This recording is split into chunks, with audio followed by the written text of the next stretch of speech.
Well, hello, dear friends. Welcome to project number 2 on our artistic journey through December. If you're new, I'm Reese. Welcome. It's hard to believe that we're already on day number 10 at the time of this video going live.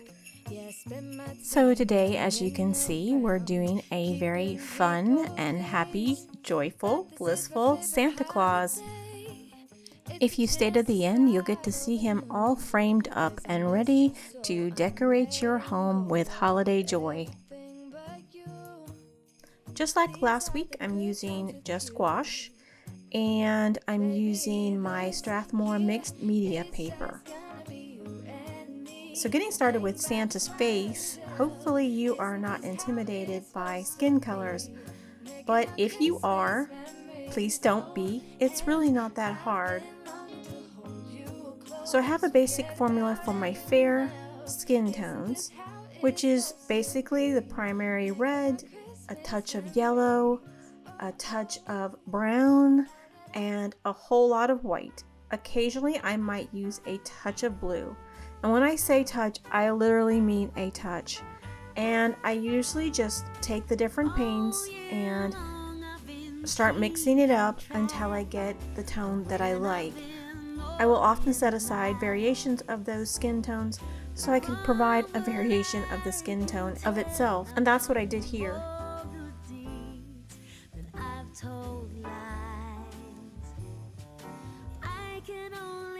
So I laid down my first initial skin tone, and then I went back and started using some of the other variations of the skin tone to do the lips, which were a lot darker variation.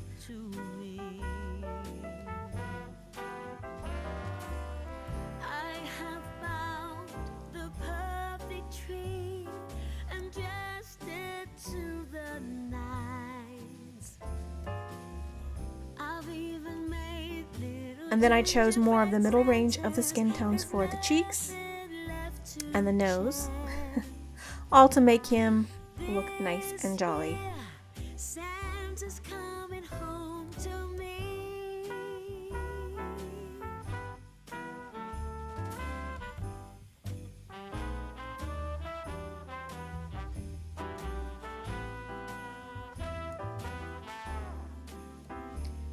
Now for the red, I kind of went back and forth on what exactly color I wanted his clothes and hat to be.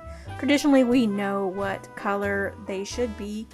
You can even see my little Santa models here, how dark that red is. It's not a very light, bright red. It's more of a burgundy, but not too burgundy, not too dark. So I started off with making my hat about that color, and then I actually kind of lightened it up a little bit as I went. Now, of course, when I first started, I had transferred the image, so that image was already there. Then I lightly pushed it back by just running my kneaded eraser over it so the lines weren't too prominent, but I did want to make sure that the lines on the eyes were dark enough so that when I put down those initial skin tones, I could still see the line work of the eyes and where I wanted it to be through that first layer.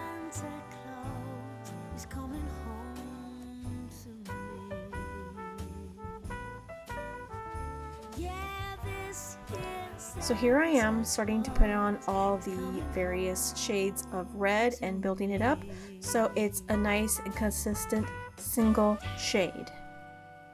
And once I got done with that, I went back and I started adding up all the little highlights.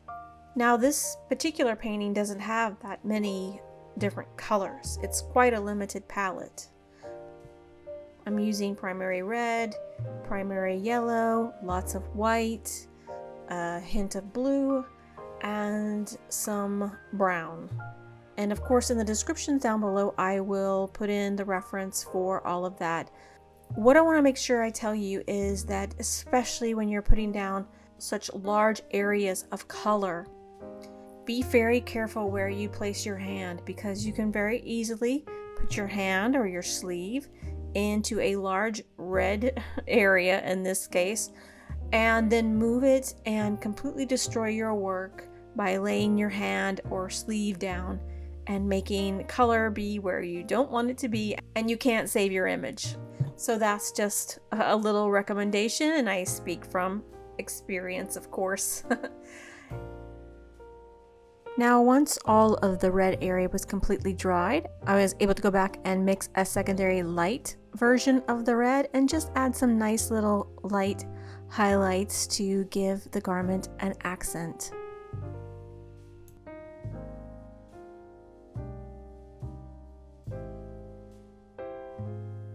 So when it came to the beard, I wanted it to have a little bit of volume, and the way that I did that was I used some of my skin tones and a little bit of brown to just kind of to create it like a beige color. And I also used it for some of my outlines around the face and around the eyebrows and underneath the edge of the hat and that sort of thing. But I thought just having those little accents of brown around the edge of the beard and around the fluff on his hat and his collar would help provide a little bit of interest and volume in this particular painting.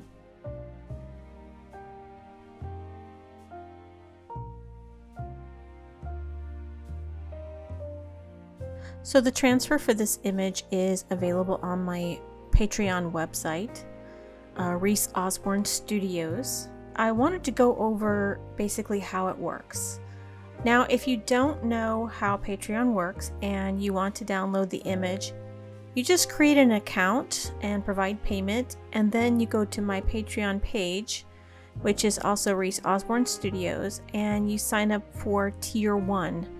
Once you do that, you have access to all the advantages and privileges of that tier. Of course, there's 2 other tiers that I have available that you could also sign up for as well. But if you just want the image, it's available in that first tier. And once you do that, you'll have access. You won't have to continue to be one of my Patreons after the initial payment if you so choose. However, if you remain a Patreon, more goodies will be provided moving forward. Each month, depending on the tier you choose, your account will be charged, of which your support will be greatly appreciated because currently my channel is not monetized, and any support I get will be very appreciated. So back to the tutorial.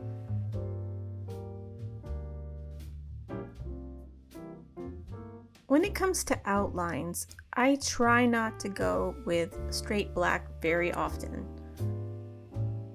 The outlines that you see me drawing on my Santa are either a very dark plum color, like on his lips, or underneath his hat, and then the edges of the ball. Like I said earlier, I make them variations of brown, but then I even outline it with a slight darker version.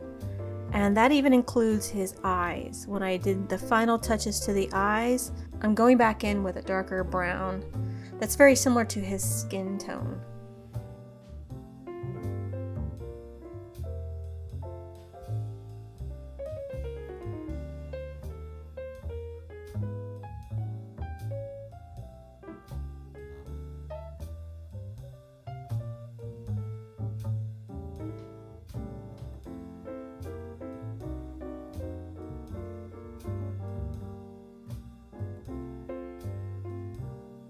Then to add another accent to Santa, I decided that he needed a piece of holly on his hat with some nice cute red berries. So if you're just using the primaries I mentioned before, you might have to make your own green, or you can use a variation of a primary green here.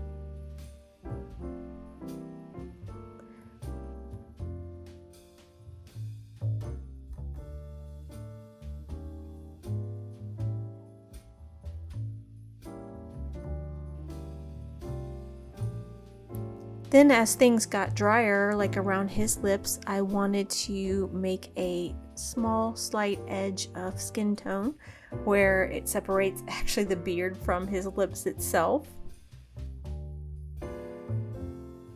And I felt like his blissful face needed a reason or purpose. So I felt like it had to be snowing. That's why he's so happy. But of course, with a white background, snow is going to be very difficult to depict. So the best way to do that, for the purposes of illustration, is to use a very light blue color as a foundation, and then going on top and adding variations of white and then shadows of blue. But even though I already had anticipated adding snow, I had forgot to leave spots for my snow. So what that called for was for me to actually place some straight white gouache on top of his red coat, and then I had to let it dry because the red will start to lift. So I had to place down some really concentrated layers of white on top of his coat. And while they were drying, I was working on the other little pieces of snow that was falling.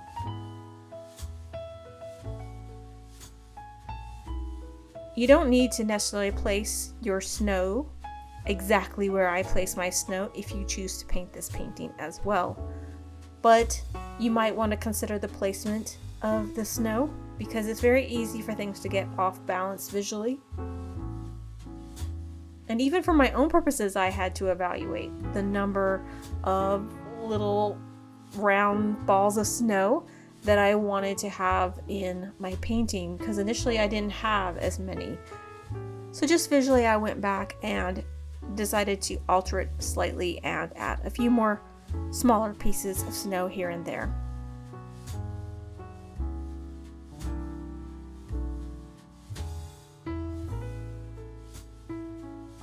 As we're getting closer to finishing this little painting up of Santa, I hope you gained some value out of today's content.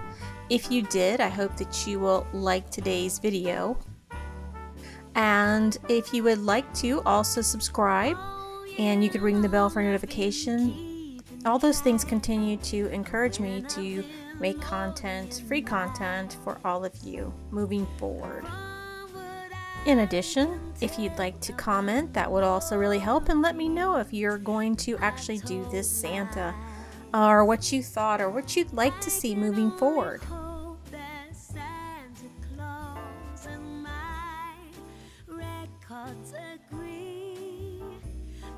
So going back to the painting, I went back and started working on my accents, my final accents to my holly.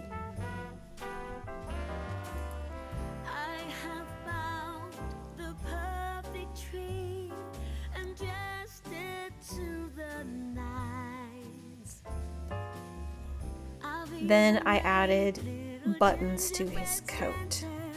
Again, this is not black. I used actually a very dark gray, but I did end up using a small amount of black here around the edges of the button and the buttonholes to basically give accents to the buttons themselves. So I worked on these snowflakes quite a bit, just wanting to give them volume, make them look like the light wasn't hitting the underneath of them, because I wanted them to really pop if you weren't too close to the painting. So it was important to me to make them have a unique look and to pop forward.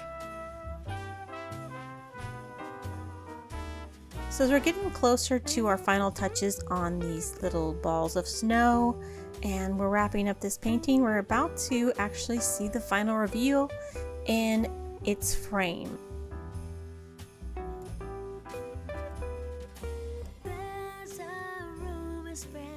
But before we go, I want to say thank you so much for watching. I appreciate you being here, especially if you watched all the way to the end. I really appreciate that.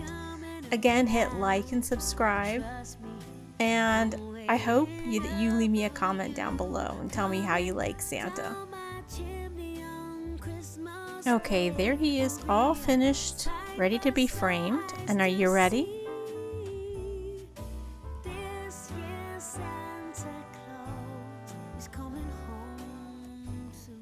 One, two, and there you go. All framed and ready to be hung on your wall or favorite shelf. Anyways, guys, thank you so much. Have a beautiful week. See you next time. Bye.